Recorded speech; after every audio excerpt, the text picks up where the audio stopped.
जब से सुना है कि मेरठ में रैपिड रेल आने वाली है, सबके दिमाग में एक ही सवाल है, क्या ये मेरठ को भी दिल्ली की तरह स्मार्ट और कनेक्टेड बनाएगी? और क्या ये उतनी सक्सेसफुल होगी जितनी दिल्ली मेट्रो है? उम्मीद तो सब लगाकर बैठे हैं, लेकिन आज हम बात करेंगे फैक्ट्स पर। दिल्ली से मेरठ का डिस्टेंस अराउंड 80 किलोमीटर है, लेकिन इस डिस्टेंस को कवर करने में 3 से 4 घंटे का टाइम लगता था बाय रोड कुछ सालों पहले तक। फिर उसके बाद हमें मिला दिल्ली मेरठ एक्सप्रेसवे, जिसने काफी कुछ चेंज किया, बट स्टिल कनेक्टिविटी तो बेटर हुई, लेकिन बाकी प्रॉब्लम्स आने लगी, जैसे ट्रैफिक प्रॉब्लम, पॉल्यूशन प्रॉब्लम और इकोनॉमिक ग्रोथ की problem. So we can say कि रैपिड रेल का जो ये आइडिया है पूरा, ये ऑल ऑफ अ सडन नहीं आया, बट बहुत सारे फैक्टर्स को कंसिडर करने के बाद एक अल्टीमेट प्रॉब्लम सॉल्यूशन के तौर पर लाया गया था। एंड ये एक एक्सपेरिमेंट भी है कि अगर Delhi Meerut rapid rail project successful होता है तो बाकी सिटीज में भी ऐसे ही प्रोजेक्ट लाए जाएंगे। कुछ रिपोर्ट्स बताती हैं कि इसके बाद दिल्ली पानीपत, दिल्ली अलवर के लिए भी रैपिड रेल लाने की प्लानिंग एकदम फुल एंड प्रूफ चल रही है। तो ये सिर्फ ट्रांसपोर्ट प्रोजेक्ट नहीं है, बल्कि पॉल्यूशन कम करने, ट्रैफिक रिड्यूस करने और रीजनल इकोनॉमी को पुश देने का भी एक फुल प्रूफ प्लान है। But will it be work? Technically Delhi metro ने हमें दिखाया है कि मास रैपिड ट्रांजिट कितना पावरफुल हो सकता है और वो एक स्टेट को कितना ज्यादा रेवेन्यू जनरेट करके दे सकता है। और इसी सक्सेस से इंस्पायर होकर अब नेक्स्ट स्टेप है रैपिड रेल, जो सिटीज को सिटीज से कनेक्ट करेगी। लेकिन ये थोड़ा डाउटफुल इसलिए है बिकॉज इससे पहले कई सारे स्टेट्स और सिटीज दिल्ली मेट्रो जैसे प्रोजेक्ट्स बनाने की ट्राई कर चुके हैं, बट वो सब फ्लॉप ही रहा है। मुंबई, जयपुर, अहमदाबाद, नागपुर, इन जगहों पर मेट्रो तो है, लेकिन बट उसका सक्सेस रेट एकदम लो है। सो अब जब किसी सिटी में ऐसा कोई बड़ा प्रोजेक्ट स्टार्ट होता है तो हर सेक्टर पर इफेक्ट होता है। रैपिड रेल स्टार्ट होने से सबसे पहले कनेक्टिविटी बढ़ेगी। मेरठ और उसके आसपास के एरिया से बहुत से लोग बेटर जॉब अपॉर्चुनिटीज के लिए या फिर हायर एजुकेशन के लिए दिल्ली, नोएडा आते थे, लेकिन रोज अप डाउन करना बहुत मुश्किल होता है। ऐसे में या तो अपना व्हीकल लेकर ट्रैफिक में फंसो या फिर 3 घंटे का एक्स्ट्रा ट्रैवल करो पब्लिक ट्रांसपोर्ट से। इसलिए रैपिड रेल से लोगों को काफी फायदा होने वाला है। स्पीड अच्छी होगी, हर 15 मिनट में ट्रेन होगी, जिससे टाइम और कंजेशन दोनों को फायदा मिलेगा। उसके बाद दूसरा पॉइंट आता है इकोनॉमिक ग्रोथ का, जिसमें सबसे ज्यादा फायदा हुआ है property rates. Specially Indirapuram, Ghaziabad में property price for year 2021 to 2025 के बीच लगभग 73% बढ़ गए हैं, और इसका मेन रीजन है एक्सप्रेसवे, आरआरटीएस और better metro connectivity. Even in years में ट्रांजैक्शंस रेट भी बढ़े हैं। फॉर ईयर 2023 लगभग 4,900 यूनिट ट्रांजैक्शंस हुई, जो कि कोविड टाइम पीरियड से 3x ज्यादा है। इस तरह ही बड़े इंफ्रास्ट्रक्चर प्रोजेक्ट से local business, retail work, service sector को बूस्ट मिलता है, क्योंकि लोगों की कनेक्टिविटी बढ़ती है, रिटेल शॉप्स और सर्विसेज की डिमांड इंक्रीज होती है। कई रिपोर्ट्स में ये भी बताया गया है कि लोगों का भरोसा बढ़ गया है इन्वेस्टमेंट में, क्योंकि एक्सप्रेसवे प्लस आरआरटीएस की वजह से कनेक्टिविटी की गारंटी लोगों को, इन्वेस्टर्स को, सब लोगों को मिलती है।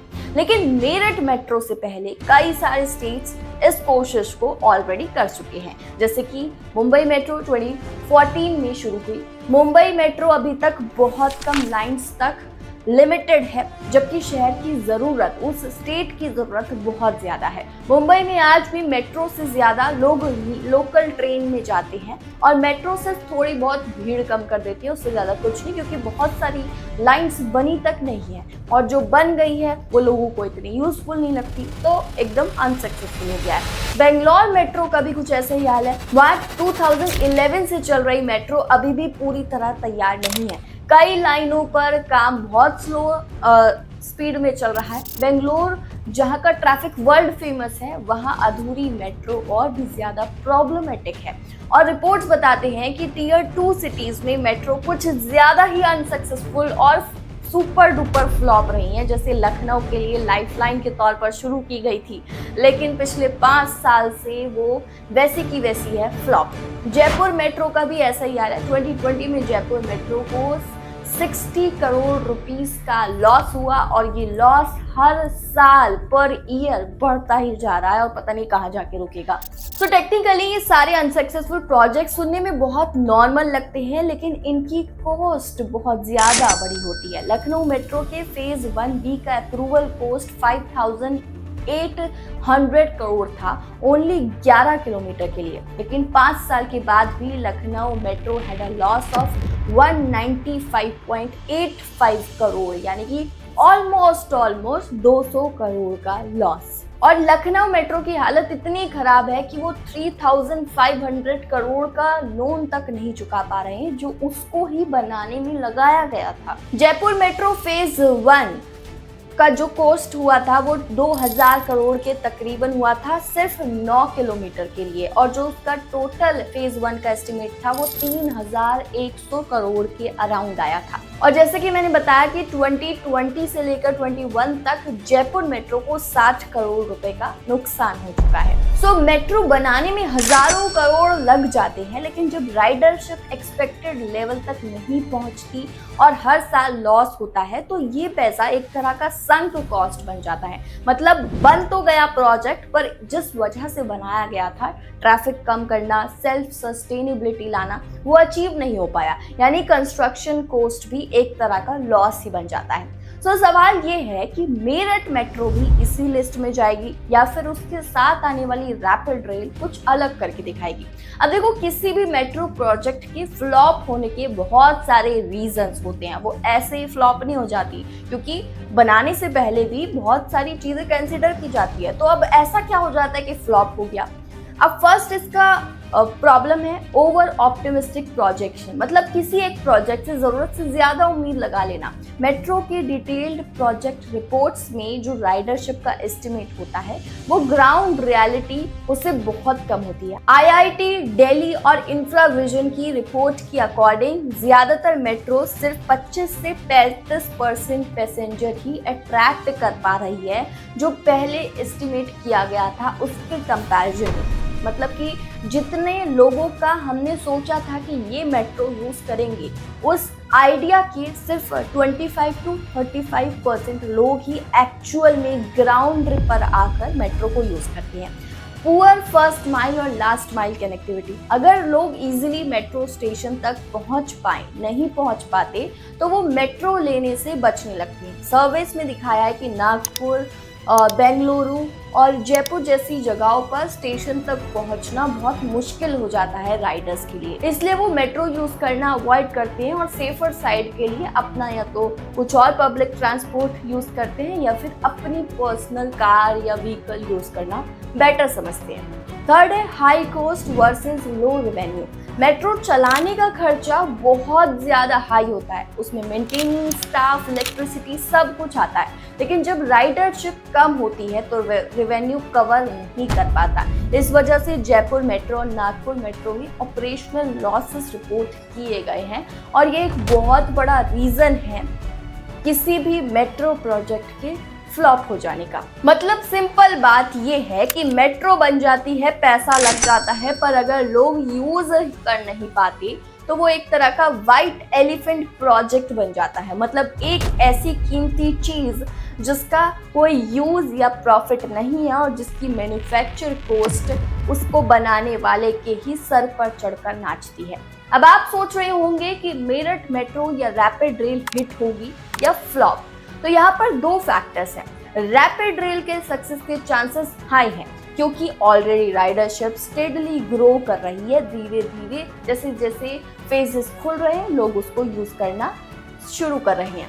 ये दिल्ली को डायरेक्टली कनेक्ट करती है, मतलब नेचुरल पैसेंजर डिमांड है। फास्ट, कंफर्टेबल और लॉन्ग डिस्टेंस कम्यूटर्स के लिए एकदम सही और बेस्ट सॉल्यूशन है।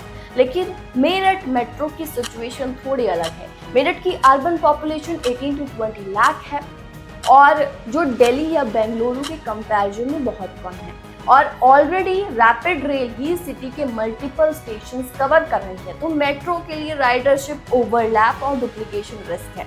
रिपोर्ट्स और एक्सपर्ट्स भी यही मान रहे हैं कि अगर दोनों पैरेलल चलेंगे तो मेट्रो काफी अंडर यूटिलाइज्ड हो सकती है, जैसे कि जयपुर और लखनऊ में हुआ। और बजट को देखा जाए तो मेरठ रैपिड रेल प्रोजेक्ट का भी बजट बहुत तगड़ा है। दिल्ली गाजियाबाद मेरठ आरआरटीएस फेज जो 82 किलोमीटर लंबा है और उसमें 24 स्टेशन आते हैं, उसका बजट लगभग 30,000 करोड़ रुपए का बीच है। मेरठ मेट्रो का अगर सेपरेटली बजट देखें तो वो 8,000 करोड़ रुपए के अराउंड आ रहा है। लेकिन अगर इतने बजट के बाद भी एक आंधी से स्टेशन की छत उड़ जाए तो आपको नहीं लगता ये थोड़ी सी टेंशन वाली बात है?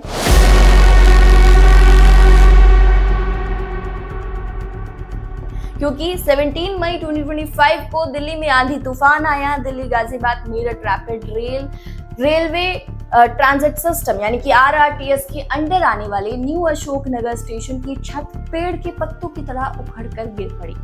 द हिंदू रिपोर्ट के अकॉर्डिंग 5 जनवरी को पीएम मोदी ने आरआरटीएस के इस सेक्शन का जो कि 13 किलोमीटर लंबा था, उसमें ये रेलवे स्टेशन भी आता था, इस सेक्शन का न्यू अशोक नगर जो उत्तर प्रदेश के साहिबाबाद को जोड़ रहा था, इस सेक्शन का उद्घाटन किया। इस प्रोजेक्ट का जो मैन्युफैक्चरिंग कॉस्ट थी वो थी अराउंड 4,600 करोड़ रुपीस। एंड अगर ये पूरा प्रोजेक्ट सक्सेसफुल होता है तो सिर्फ एनसीआर के लिए नहीं बल्कि पूरे यूपी के लिए एक टर्निंग पॉइंट बन सकता है, क्योंकि इसका सीधा इम्पैक्ट स्टेट बजट और रेवेन्यू पर पड़ता है। यूपी गवर्नमेंट ने 2025 के बजट में दिल्ली गाजियाबाद मेरठ आरआरटीएस कॉरिडोर के लिए 900 करोड़ रुपए का बजट अलग से एलोकेट किया था। साथ ही हिंदुस्तान टाइम की रिपोर्ट के अकॉर्डिंग इंदिरापुरम की प्रॉपर्टी प्राइस 73% बढ़ी है पिछले 5 सालों में। गाजियाबाद म्युनिसिपल कॉर्पोरेशन ने इस साल अपने प्रॉपर्टी टैक्स कलेक्शन में नया रिकॉर्ड बना दिया है with almost 340 crore plus non tax revenue भी बढ़कर 600 करोड़ के आसपास करने का टारगेट किया है, जो अपने आप में बहुत ज्यादा अच्छा है। Stamp duty and property registration fees से भी स्टेट को काफी ज्यादा फायदा हो रहा है। गाजियाबाद में फॉर ईयर 2024-5 में stamp duty revenue record 2,856 crore हुआ है प्रॉपर्टी रजिस्ट्रेशन के सर्ज की वजह से। और सबसे बड़ी बात, अगर ये मॉडल चल गया तो दिल्ली पानीपत और दिल्ली अलवर जैसे कॉरिडोर्स के लिए ग्रीन सिग्नल मिलना और आसान हो जाएगा। मतलब यूपी के बजट और पूरे नॉर्थ इंडिया के इंफ्रास्ट्रक्चर को एक लॉन्ग टर्म नया पुश मिलेगा। पर अगर ये प्रोजेक्ट गलती से भी फ्लॉप होता है तो हजारों करोड़ की कॉस्ट एक व्हाइट एलिफेंट बन जाएगी, जैसे जयपुर और लखनऊ मेट्रो के साथ हुआ। टिकट रेवेन्यू और राइडरशिप कम होने का मतलब है कि ऑपरेटिंग कॉस्ट और लोन रीपेमेंट यूपी के बजट पर हैवी बर्डन बन जाएगा। मतलब और पैसा एलोकेट करना होगा सब्सिडीज में, और वो हेल्थ, एजुकेशन और रूरल स्कीम्स या फिर और जो भी स्कीम्स होंगी उनके सेक्टर से, उनके पोर्शन से कट हो सकता है। मेंटेनेंस और स्टाफ कॉस्ट हर साल स्टेट के खर्चे में ऐड होती रहेगी बिना एक्सपेक्टेड रिटर्न के। और सबसे बड़ा रिस्क है इन्वेस्टर और पब्लिक ट्रस्ट का गिरना। अगर ये फेल हुआ तो अगले बड़े इंफ्रा प्रोजेक्ट्स डिले या स्टक हो जाएंगे, जो पूरे स्टेट की लॉन्ग टर्म इकोनॉमी को इम्पैक्ट करेगा और लोगों को परेशानी होगी अलग, क्योंकि इसके मैन्युफैक्चर होते टाइम लोगों को इतनी प्रॉब्लम्स हुई है, पॉल्यूशन की, ट्रैफिक की, पता नहीं क्या क्या। तो अब बस यही देखना है कि जितनी एक्साइटेड मेरठ की जनता इस प्रोजेक्ट को लेकर है, क्या वो उनके लिए उतनी यूजफुल होगी या नहीं। रैपिड रेल चल गई तो मेरठ सिर्फ दिल्ली के पास नहीं होगा, मेरठ दिल्ली का हिस्सा बन जाएगा। हजारों करोड़ों का पैसा, सालों की मेहनत और लोगों की उम्मीदें सब इस प्रोजेक्ट पर टिकी हुई है। दिल्ली मेट्रो ने हिस्ट्री बनाई थी, अब बारी है रैपिड रेल की, देखते हैं क्या करती है। लेकिन आपको क्या लगता है, कमेंट सेक्शन में अपने थॉट्स जरूर बताना। और अगर आपके शहर में भी मेट्रो है तो वीडियो को लाइक करके और उसकी रियल कंडीशन कमेंट्स में बताना जरूर बताना।